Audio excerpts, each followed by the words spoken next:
राज्य के महाविकास आघाड़ी सरकार में शामिल शिक्षा राज्य मंत्री बच्चू कडू ने राज्यसभा चुनाव को लेकर मुख्यमंत्री को चेतावनी दी है। राज्य में धान और चना के लिए सब्सिडी नहीं मिलने से किसान परेशान है। बच्चू कडू ने मांग की है कि केंद्र और राज्य सरकार इन धान उत्पादकों के लिए तत्काल आवश्यक कदम उठाए। कडू ने मुख्यमंत्री को चेतावनी दी है कि अगर इस मांग को नजरअंदाज किया गया तो राज्यसभा चुनाव के अंतिम 5 मिनट में मतदान किसे करना है इसका निर्णय करेंगे। इशारा म्हणा किंवा मागणी आहे आमची। खरं तर धान उत्पादक शेतकरी आणि हरभरा उत्पादक शेतकरी मोठ्या अडचणीत सापडलेला आहे। केंद्र सरकारनं पूर्ण हात वरते केले। 4 लाख आपले धान उत्पादक शेतकरी आणि 1 लाख हरभरा उत्पादक शेतकऱ्यांची नोंदणी झाली, पण आता उद्दिष्ट संपले म्हणून केंद्र सरकारनं हात वरते केलेले आहे। मला वाटतं भाजपच्या सहित सगळ्या नेत्यांनी केंद्रावर आता मोदीजीवर हा दबाव आणला पाहिजे। शरद पवारजी असू द्या, आमचे मुख्यमंत्री उद्धवजी ठाकरे असू द्या, त्यांच्यावर दबाव आणावा आणि जर केंद्र सरकार मानतच नाही तर राज्य सरकारनं अनुदान तरी हेक्टरी दिलं पाहिजे 4000 रुपये, अशी आमची मागणी आहे। आम्ही मतदान आघाडीलाच करणार आहे, कारण मी त्या आघाडीतला मंत्री आहे, पण शेवटच्या 5 मिनिटात करणार आहोत, पहिले करणार नाही। आमदार रवी राणा त्याच्या संपर्कात कोण कोण आहे ते तपासा लागन। ते डायरेक्ट मला वाटतं त्याचं एक संशोधन आम्ही आता एक आयुक्ताला पत्र देणार आहोत, काहीच्या संपर्कातली चौकशी करा कोण कोण संपर्कात आहे म्हणून। आणि मला वाटतं एवढा मोठा समजण्याचं काही कारण नहीं है। 40वां असंच बस म्हणा आता। राणा दंपति की मुश्किलें एक बार फिर बढ़ती दिखाई दे रही हैं। मुंबई पुलिस ने दोनों को नोटिस जारी कर 8 जून को बांद्रा कोर्ट में पूछताछ के लिए पेश होने का निर्देश दिया है। मुंबई पुलिस राणा दंपति के खिलाफ चार्जशीट दाखिल करने वाली है। अमरावती की सांसद नवनीत राणा और विधायक रवि राणा को 8 जून को बांद्रा कोर्ट में पूछताछ के लिए पेश होने को कहा गया है। ऐसे में सवाल है कि क्या रवि राणा राज्यसभा चुनाव के लिए 10 जून को मतदान करेंगे। राज्यसभा की 6 सीटों के लिए 10 जून को चुनाव होंगे। 6ठे सीट के लिए रस्साकसी तेज हो गई है। 6ठे स्थान के लिए शिवसेना के संजय पवार और भाजपा के धनंजय महाडिक मैदान में है। 6ठे सीट के लिए निर्दलीय उम्मीदवार अहम भूमिका निभाएंगे। इसीलिए अगर रवि राणा 10 जून को मतदान करने नहीं पहुंच पाए तो बीजेपी के लिए मुश्किल हो सकता है। ज्या पद्धतीनं राज्यसभेचं इलेक्शन हे 10 तारखेला आहे आणि बरोबर 8 तारखेला मला हजर राहण्यासंदर्भात जे मुंबई पोलिसांनी जे पत्र पाठवलेलं आहे, महाराष्ट्राचे मुख्यमंत्री उद्धवजी ठाकरे हे पूर्णपणे संजय पांडे मुंबई सीपी यांचा पुरा वापर करून घेत आहे। कुठल्या ना कुठल्या पद्धतीनं माझ्यावर दबाव आणून महाविकास आघाडीला मतदान करावं भाजपच्या विरोधात, अशा प्रकारचं दबाव तंत्र या नोटीसच्या माध्यमातून माझ्यावर करत आहे। पण मला असं वाटते जे आमदार अपक्ष आमदार माझ्या संपर्कामध्ये आहे, गेल्या 3 दिवसामध्ये अनेक आमदारांशी माझ्या भेटी झाल्या, त्यावरूनही असं वाटते की कुठे ना कुठे या भेटीसुद्धा माझ्या थांबल्या पाहिजे। जे अपक्ष आमदार माझ्या संपर्कात आहे ते कुठेतरी महाविकास आघाडीच्या विरोधात गेले नाही पाहिजे, या दृष्टिकोनातून अशा प्रकारची नोटीस देऊन उद्धव ठाकरेजींनी माझ्यावर दबाव तंत्र चालू केलेलं आहे। पण कुठल्याही दबावाला बळी न पडता महाविकास आघाडीचा म्हणजे शिवसेनेचा उमेदवार हा पराभव होईल आणि भाजपचा उमेदवार प्रचंड बहुमताने निवडून येईल, ही काळ्या दगडावरची रेख है। अमरावती की सांसद नवनीत राणा और विधायक रवि राणा के घर के सामने संविधान की प्रस्तावना पढ़ने की चेतावनी भीम आर्मी ने दी है। राणा दंपति ने जिले के विकास के लिए क्या किया है इसकी पूरी जानकारी देने की मांग भीम आर्मी ने की है। भीम आर्मी ने राणा दंपति को आड़े हाथ लिया है। भीम आर्मी ने कहा कि अमरावती के लोगों का प्रतिनिधित्व करने वाले राणा दंपति के विकास कार्य संबंधी वीडियो सोशल मीडिया पर वायरल हो रहा है, लेकिन बेरोजगारी, किसान आत्महत्या, शहर जिले के मुद्दे पर वो नहीं बोलते। समाज में दरार पैदा करने का काम कर रही हैं, विकास छोड़कर प्रचार कर रही हैं। हनुमान चालीसा पढ़ने में कोई आपत्ति नहीं है, इसे सभी को पढ़ना चाहिए, लेकिन हनुमान चालीसा के नाम पर राजनीति करना ठीक नहीं है। राणा दंपति ने अपने जिले में क्या क्या विकास किए हैं, जनता की किन समस्याओं का समाधान किया, आप जिस विकास के लिए केंद्र सरकार से फंड लाए हैं उसकी पूरी जानकारी सार्वजनिक की जाए, नहीं तो 9 जून को राणा दंपति के घर के सामने संविधान पढ़ने की चेतावनी भीम आर्मी ने दी है। सौ नवनीत राणा खासदार आणि श्री रविजी राणा यांच्या घरासमोर आम्ही संविधान उद्देशिकाचे पहिले पेज पठण करणार आहे। याचे उद्देश असे आहे का आमदार आणि खासदार यांचे कार्य जे आहे मतदारसंघासाठी त्यांनी ते न करता ते दुसऱ्याच प्रकरणात आपले कार्य करत आहे, तर त्यांनी ते कार्य न करता आपल्या मतदारसंघाचा विकास कसा होईल याच्याकडे लक्ष देण्यात यावे, याच्यासाठी आम्ही त्यांना जाणीवपूर्वक संविधान उद्देशिकेचे पठण करणार आहे। अमरावती में अब 12 से 14 साल के बच्चों के टीकाकरण में तेजी लाई जाएगी। 12 से 14 आयु वर्ग में टीकाकरण की गति धीमी होने के कारण जिला स्वास्थ्य विभाग द्वारा विशेष अभियान चलाया जा रहा है। स्कूल कॉलेज शुरू होने के लिए अब कुछ ही दिन बचे हुए हैं। ऐसे में जिला स्वास्थ्य अधिकारी ने बताया है कि कोरोना वायरस को फैलने से रोकने के लिए टीकाकरण अभियान चलाया जा रहा है। जिल्ह्याचं लसीकरण हे अत्यंत कमी आहे। शेवटच्या 5 जिल्ह्यामध्ये आपला जिल्ह्याचा नंबर येतो आणि त्या दृष्टिकोनातून माननीय मुख्य कार्यकारी अधिकारी यांनी दिलेल्या निर्देशानुसार तसंच माननीय जिल्हाधिकारी यांनी सुचवल्याप्रमाणे मिशन तरुणाई या कार्यक्रमाअंतर्गत आपण 12 ते 18 वर्ष वयोगटातील जे विद्यार्थी आहे, तरुण मुलं आहेत, त्यांचं लसीकरण आज आपण 6 ते 13 जवळपास 13 तारखेपर्यंत आपण कंटिन्यू 7 दिवस राबवणार आहोत आणि यामध्ये फक्त याच वयोगटांचं लसीकरण करणार आहोत 7 दिवस, जेणेकरून आपल्या जिल्ह्याचं जे काम कमी आहे त्यामध्ये सुधारणा मिळेल। आणि आता जर कोविडचा धोका बघता मुंबईमध्ये आपला वाढलेला आहे त्यानुसार आणि ही जी लसीकरणापासून वंचित बालकं आहे त्यांना जास्त धोका होण्याचा चान्सेस आहे।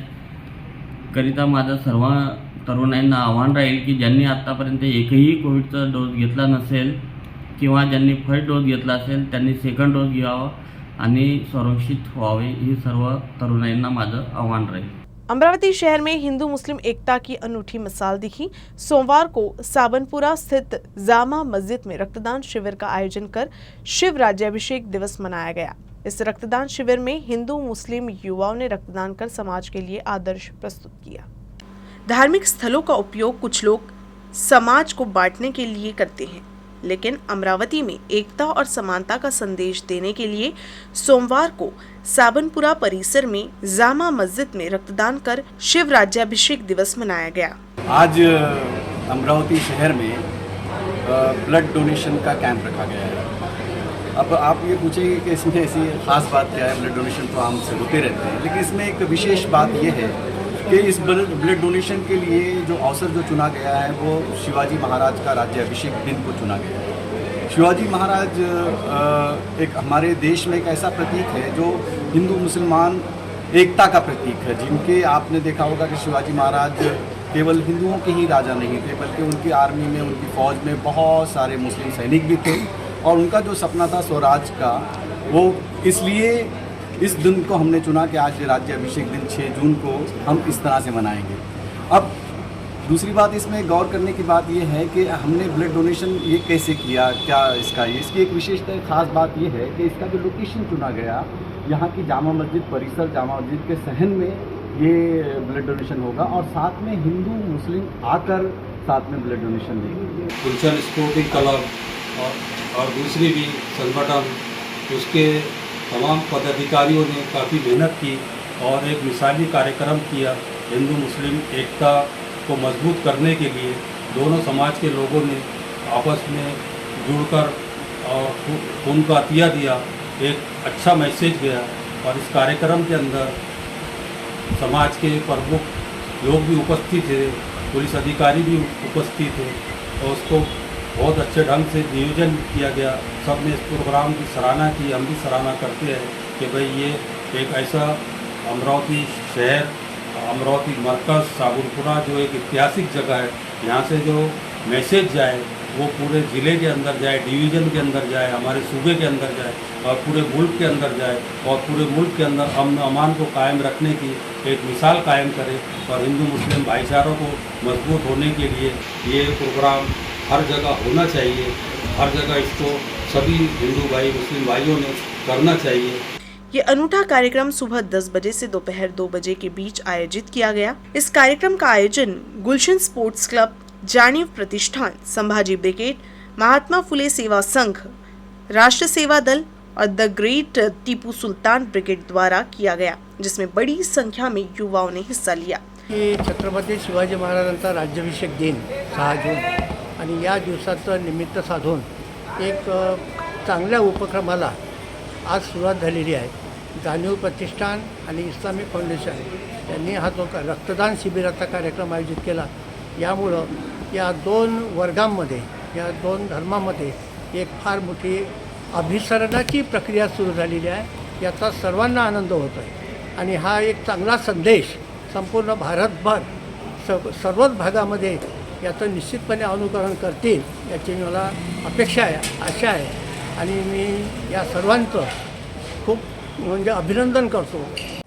एकंदरीतच 6 जून हा शिवराज्याभिषेक सोहळा काहीतरी वेगळ्या पद्धतीनं अमरावती शहरात साजरा व्हावा या दृष्टिकोनातून आम्ही सर्व हिंदू मुस्लिम बांधवांनी एकत्र येऊन या रक्तदान शिबिर आयोजित केलेला आहे आणि शिवराज्याभिषेक हा रक्तदान करून साजरा व्हावा या उद्देशाने हे शिबिर आम्ही इथं घेतलेलं आहे.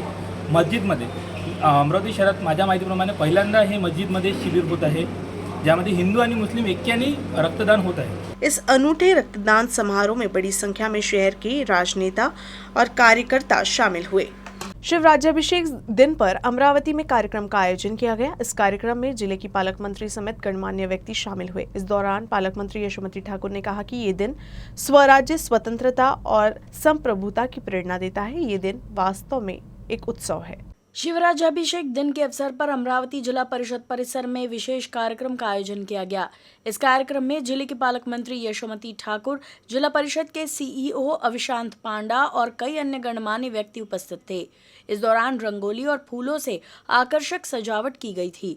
भगवा टोपी पहने गणमान्य व्यक्तियों की भागीदारी, बाल शिवाजी के रूप में मौजूद छात्र और मंगल ध्वनि के साथ शुभ वातावरण में समारोह की शुरुआत हुई. गर्जा महाराष्ट्र माझा गीत की धुन ने माहौल को और भी जीवंत कर दिया. इस दौरान सभी अतिथिगणों ने फूल चढ़ाकर छत्रपति शिवाजी महाराज को अभिवादन किया. महाराष्ट्र शासन ग्राम विकास विभाग मुंबई यांच्या दिनांक 1 जानेवारी 2021 च्या शासन निर्देशानुसार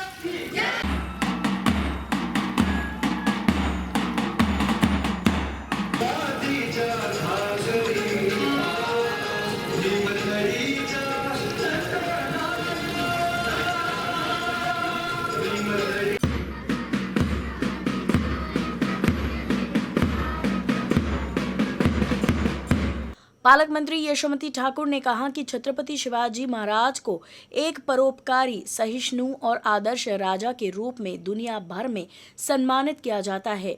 उन्होंने एक कल्याणकारी राज्य की स्थापना की. उन्होंने स्वशासन की स्थापना की और भविष्य के शासकों के सामने एक जनसमर्थक राज्य व्यवस्था का उदाहरण प्रस्तुत किया. शिवराज्याभिषेक दिवस एक पवित्र दिन है जो स्वतंत्रता को प्रेरित करता है. अमरावती शहर में एक बार फिर नागरिकों को गर्मी में भीषण जल संकट का सामना करना पड़ रहा है. शहर में पिछले 5 दिनों से पानी नहीं आने से नागरिक काफी परेशान हैं. राहट गांव के पास पाइपलाइन फटने से शहर में जलापूर्ति बाधित हुई है. पाइपलाइन सुधारने में हो रही देरी से नागरिक काफी नाराज है. अमरावती शहर में पिछले 5 दिनों से जल संकट है. इस भीषण गर्मी में जलापूर्ति नहीं होने से नागरिकों का हाल बेहाल हो चुका है. स्थिति ये है कि शहर में लोगों को टैंकर से पानी मंगवाकर अपनी प्यास बुझानी पड़ रही है. शहर में मोर्शी के अपर वर्धा बांध से जलापूर्ति की जाती है. इसके लिए मोर्शी से अमरावती शहर तक सीमेंट पाइपलाइन बिछाई गई है, लेकिन पाइप बदले नहीं जाने से शहर में अक्सर पानी की समस्या होती ही है. लेकिन इस बार राहट गांव के पास पाइप फूटने से पिछले 5 दिनों से जलापूर्ति खंडित है. प्रशासन ने 2 दिन में ही सुधार कार्य कर जलापूर्ति बहाल करने का दावा किया था, लेकिन स्थिति ये है कि 5 दिन होने के बाद भी शहर में लोग पानी के लिए तरस रहे हैं, जिससे नागरिकों में काफी नाराजगी है. ह्याच वर्षी करत आहे, तर नेहमी असं करत नाही. समजा एक दिवस आला की 2 दिवसात दुसऱ्या दिवशी नळ येऊन जाते, पण 5-5, 6-6 दिवस म्हटलं तर खूप त्रास झाला नाही. मार्च महिन्यापासून ते डेली म्हणजे त्रास आहे. मार्चमध्ये, एप्रिल, मे मध्ये पूर्ण 3 महिने पूर्ण त्रास झाला की झाला त्रास. आपल्याला समजा त्या पूर्ण ह्या वर्ष पूर्ण त्रास झाला आम्हाला पाण्याचा. अतिशय त्रास होत आहे. कोणाकडे बोरिंग आहे, कोणाकडे नाही आहे, त्यांनाही खूप त्रास होत आहे. आता आम्ही नेमकं करावं काय आम्हाला हे काहीच कळत नाही आहे. तरी शासनाने आमचं लवकर आम्हाला पाण्याची व्यवस्था करून द्यावी. पाणी पण खूप गढूळ येत आहे. कूलरमध्ये टाकायला पाणी नाही, प्यायला पाणी नाही आम्हाला, आणि बोरिंगचं पाणी पण खूप गढूळ येत आहे. आणि ज्या हापसी आहे त्या पण इतक्या भारी चाललेल्या आहे की त्या हापसता बायांचे हात दुखत आहे सर्व. एक या 2 दिवस बंद राहीन म्हणते ना, 5-5 दिवस बंद राहते. कसं जगावं आम्ही, कसं राहा. लहान मुलं आहे, पाणी पाहिजे. पाणी अजिबात मिळत नाही. आमच्या घरी विहीरही नाही आहे आणि हापशी नाही, काही नाही. नळाच्या भरोशावर राहावं आम्ही. वापरायलाही तेवढं काही साठवण आले आहे. अमरावती शहर के वडाली परिसर में साइकिल चोरी की घटना काफी बढ़ गई है. पिछले कुछ दिनों में बढ़ती चोरी की घटना को देखते हुए पुलिस भी अलर्ट हो गई है. शहर के फ्रिजरपुरा पुलिस ने एक साइकिल चोर को गिरफ्तार किया है. पकड़े गए चोर के पास 12 साइकिल जब्त की गई है. अमरावती में पिछले कुछ दिनों में साइकिल चोरी की घटना काफ़ी बढ़ गई है. वैसे भी इन दिनों लोग अपनी सेहत का ख्याल रखते साइकिलिंग करना पसंद करते हैं और साइकिल चलाते हैं. साइकिल की कीमत भी काफ़ी बढ़ गई है. ऐसे में अब चोरों की नज़र साइकिल पर भी है. अमरावती शहर में आए दिन साइकिल चोरी की शिकायत पुलिस थाने में दर्ज हो रही है, जिसके बाद पुलिस भी अलर्ट हो गई और साइकिल चोर को पकड़ने के काम में लग गई. आखिरकार चोर पुलिस के हाथों लग ही गया.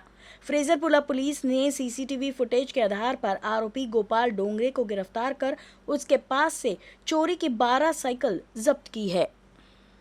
राज्यसभा चुनाव के मद्देनजर आरोप प्रत्यारोप और भी तेज हो गया है. कांग्रेस प्रदेश अध्यक्ष नाना पटोले ने भाजपा पर निर्दलीय विधायकों पर दबाव बनाने के लिए केंद्रीय जांच एजेंसी का डर दिखाने का आरोप लगाया है.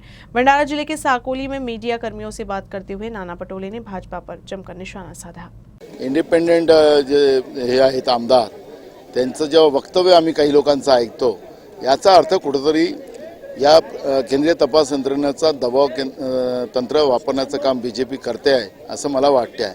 आणि ही जी काही आता काही अपक्ष आमदारांनी आपली भूमिका मांडलेली आहे, मी त्यांना पण बोलणार आहे आणि आम्ही सगळ्यांची मनं पुन्हा वळवण्याचा प्रयत्न करू. कुठलाही घाबरण्याचं कारण नाही. आम्ही त्यांच्यासोबत आहोत आणि हे केंद्रीय तपास यंत्रणेचा जेवढा काही दुरुपयोग करतील तेवढं निश्चितपणे उद्रेक भारतीय जनता पार्टीच्या विरोधात निर्माण होईल असा आमचा विश्वास है. इस दौरान नाना पटोले ने भाजपा द्वारा शुरू किए गए प्रोजेक्ट पर भी सवाल उठाए. उन्होंने कहा कि नागपुर में मेट्रो की जरूरत नहीं थी, इसके बाद भी मेट्रो का निर्माण किया गया. साथ ही उन्होंने कहा कि किसानों के मुद्दों को अनदेखा कर समृद्धि महामार्ग का निर्माण किया जा रहा है. समृद्धी मार्ग आता तसाही आपल्याला मुंबई ते कलकत्ता हा जो नॅशनल हायवे 6 नंबरचा रस्ता जो आहे, हा रस्ता आपल्याजवळ ऑलरेडी होता, नाही असा भाग नाही. पण हा रस्ता करण्याच्या मागचा नेमका उद्देश काय हाही लोकांच्या समोर मांडला पाहिजे. आणि हा सगळा रस्ता कर्ज घेऊन घेतलेला आहे. हा काही राज्याच्या तिजोरीतून किंवा केंद्राच्या तिजोरीतला पैसा नाही, हा कर्ज घेऊन घेतलेला आहे आणि त्याच्यामुळे राज्याच्या जनतेला परतफेड करावी लागणार आहे, ते विविध टॅक्सच्या रूपानं. आणि म्हणून या पद्धतीचे पांढरे हत्ती त्या काळामध्ये फडणवीसच्या सरकारमध्ये जे निर्माण करण्यात आले, राज्याला कर्जबाजारी करण्यात आलं, ती भूमिका मी या ठिकाणी मांडत होतो. एनसीपी सांसद सुप्रिया सुळे ने भी राज्यसभा चुनाव में खरीद फरोख्त का आरोप लगाया है. नागपुर में पत्रकारों से बात करते हुए सुप्रिया सुळे ने केंद्र सरकार पर गंभीर आरोप लगाए. 2 दिवसीय विदर्भ के दौरे पर आई सांसद सुप्रिया सुले सोमवार की सुबह नागपुर पहुंची. वो चंद्रपुर और गढ़चिरौली जिले में पार्टी द्वारा आयोजित कार्यक्रम में शामिल होंगी.